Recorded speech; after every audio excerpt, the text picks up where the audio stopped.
আপনারা দেখছেন globe TV, সবার পাশে সবার সাথে। গ্লোব নিউজ নিয়ে এখন আমি সুপর্ণা রয়েছি আপনাদের সঙ্গে। এক নজরে দেখে নেব আজকের বিশেষ বিশেষ খবর। 8 দফা কাঠমান্ডু থিমি ঘোষণা। রাস্তার মোড়ে বসানো হলো নাকা চেকিং পয়েন্ট। ভোট পরবর্তী হিংসার ঘটনায় চাঞ্চল্য। উদ্বোধন করা হলো ম্যাঙ্গো রিসর্ট। শুরু হলো বাঁকড়া অঞ্চল ফুটবল প্রিমিয়ার লিগ।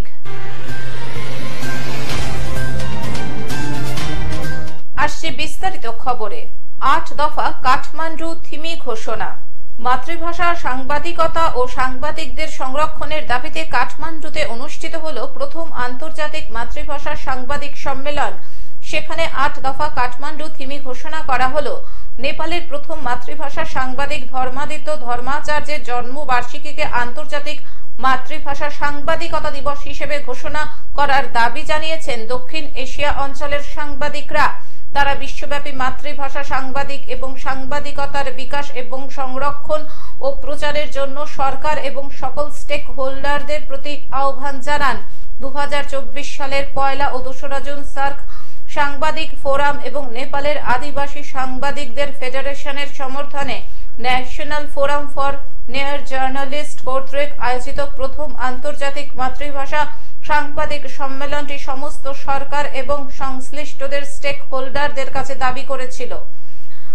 এনএফএনজের সভাপতি নৃপেন্দ্র লাল শ্রেষ্ঠ, নেপাল থেকে সার্ক সাংবাদিক ফোরামের সভাপতি রাজু লামা, বাংলাদেশ থেকে এসজেএফ এর সাধারণ সম্পাদক মোহাম্মদ আব্দুর রহমান, এসজেএফ ইন্ডিয়া চ্যাপ্টারের সভাপতি অনিরুদ্ধ সুধাংশু, একইভাবে ভুটানের সাংবাদিক নেতা ও সার্ক সাংবাদিক ফোরামের সদস্য কেনলি ডেমা ঘোষণাপত্রে স্বাক্ষর করেন এবং সংশ্লিষ্ট সরকার ও স্টেক হোল্ডারদের কাছে ঘোষণাটি বাস্তবায়নের জন্য গুরুত্ব সহকারে নেওয়ার দাবি জানান। প্রথম আন্তর্জাতিক মাতৃভাষা সাংবাদিক সম্মেলনের উদ্বোধন করেন নেপালের প্রাক্তন রাষ্ট্রপতি বিদ্যাদেবী ভান্ডারী এবং সমাপনী অধিবেশন ডিপিএম এবং পররাষ্ট্র মন্ত্রী নারায়ণ কাজী শ্রেষ্ঠা। বাংলাদেশ, ভুটান, ভারতের বিভিন্ন রাজ্য থেকে 50 জনেরও বেশি সাংবাদিক এবং নেপালের 100 জন সাংবাদিকদের উপস্থিতিতে সম্মেলন শেষ হয়েছে। সম্মেলনের আয়োজক কমিটির সভাপতি সুরেন্দ্র ভক্ত শ্রেষ্ঠা বলেন, ঘোষণাপত্র বাস্তবায়নের জন্য সরকার প্রধান ও স্টেক হোল্ডারদের কাছে জমা দেওয়া হবে। এনএফএনজের সভাপতি সুনীল মহারাজন বলেছেন যে মাতৃভাষা সাংবাদিকতার এই ঐতিহাসিক সম্মেলন পূর্ববর্তী সম্মেলনের ধারাবাহিকতা এবং এটি 2018 এবং 2022 সালে অনুষ্ঠিত মাতৃভাষা সাংবাদিকতা বিষয়ক সম্মেলনের উত্তরাধিকার গ্রহণ করবে।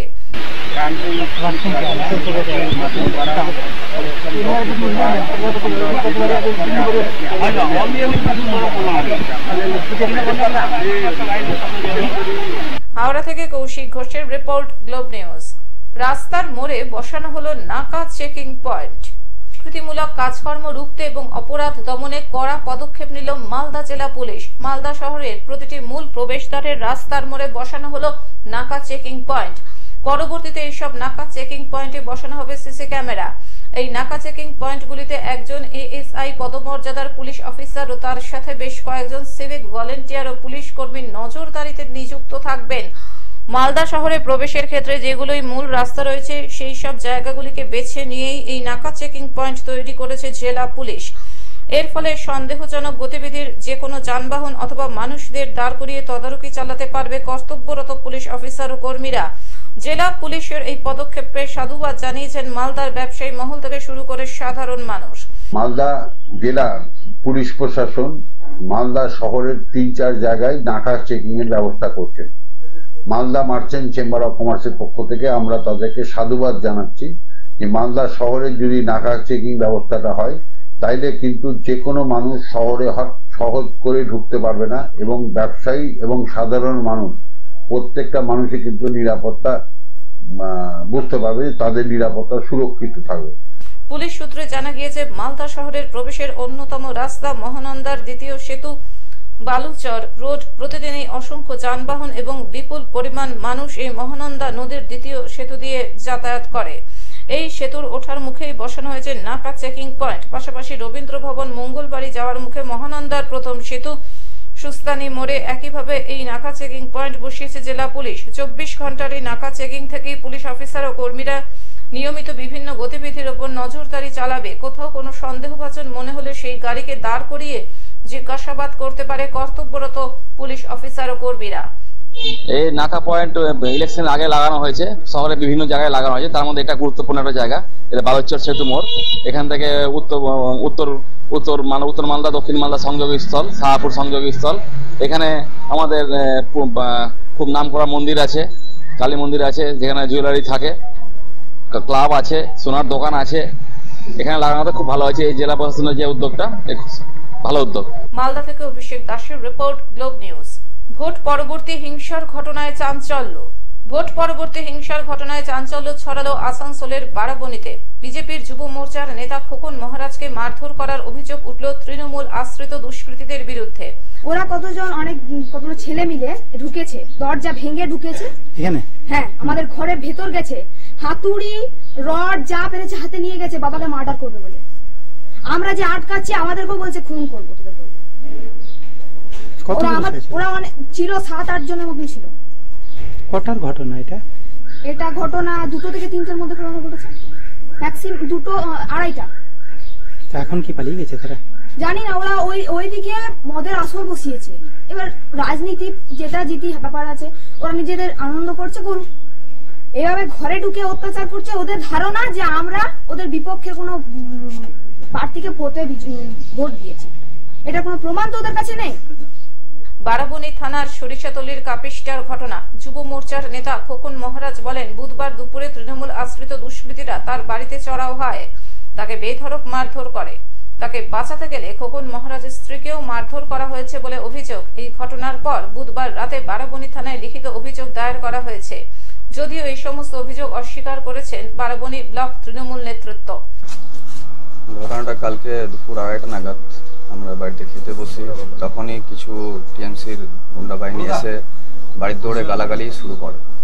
তো আমি বেরিয়ে ওদেরকে বলি যে আরে বাড়িতে মা বোন আছে, গালাগালি কেন করছিস? তো সেই পরিপ্রেক্ষিতে ওরা আরও কিছু ছেলেকে ডেকে মারধর শুরু করে। আমার মিসেস আমাকে বাঁচাতে যায়, তো তাকেও মারধর করে, তার নাইটি লাইটি ছেড়ে দেয়। লোহার রড লাঠি নিয়ে এসে তারা আমাকে মারধর করেছে, আমি ফ্র্যাকচার করেছে, হাঁটুতে মেরেছে। তো থানায় তারপর কমপ্লেনও করেছি, পুলিশও এসেছিল। তো প্রশাসনের কাছে একটাই দাবি, এদের কঠোরতম শাস্তি হোক। এরা দিনের আলোতে যদি এভাবে অ্যাটাক করে দিয়ে যেতে পারে, রাতের অন্ধকারে এর থেকে বেশি কিছু এরা করতে পারে। বারাবণী ব্লক তৃণমূল কংগ্রেসের ব্লক সভাপতি অসিত সিংহ বলেন, এটা গ্রাম্য বিবাদ, ওটা ওদের নিজেদের মধ্যেকার ব্যাপার, দলের সাথে এর কোনো যোগ নেই, সম্পূর্ণ মিথ্যে অভিযোগ ও ভিত্তিহীন। দুই পক্ষই থানায় অভিযোগ দায়ের করেছে। গতকাল ঠিক দুপুর 2:30টা 2:45 নাগাদ আমাদের ফোন যায় যে আমাদের যে যুব মোর্চার মন্ডল 1-এর যে প্রেসিডেন্ট আছে ভারতীয় জনতা পার্টির, তার উপর অ্যাটাক হয়েছে। আমি তখন ফোন করি এবং ফোন করে স্বাভাবিকভাবে প্রথমে ফোন পাই না। পরে ও যখন আমাকে ফোন করে এবং বলে সঙ্গে সঙ্গে যে দাদা আমার উপর অ্যাটাক হয়েছে, তাড়াতাড়ি এসো।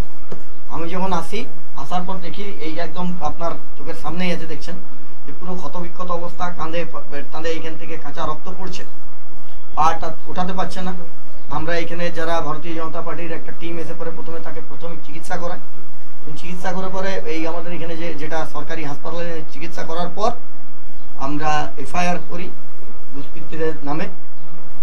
এবং এই ঘটনায় এটা প্রথমবার না, আপনারা যারা জানেন এই খোকন মহারাজের উপর প্রিপল ভায়োলেন্স একবার হয়ে গেছে। সেখানে বিকশিত ভারতের গাড়ি নিয়ে ও ঘুরছিল, সেখানে বিকশিত ভারতের গাড়ির উপরও অ্যাটাক হয়েছে এবং আপনাদের টিভি চ্যানেলেই দেখতে গিয়েছে। আসানসোল থেকে সৌমিত্র গাঙ্গুলির রিপোর্ট, গ্লোব নিউজ। উদ্বোধন করা হলো ম্যাঙ্গো রিসর্ট।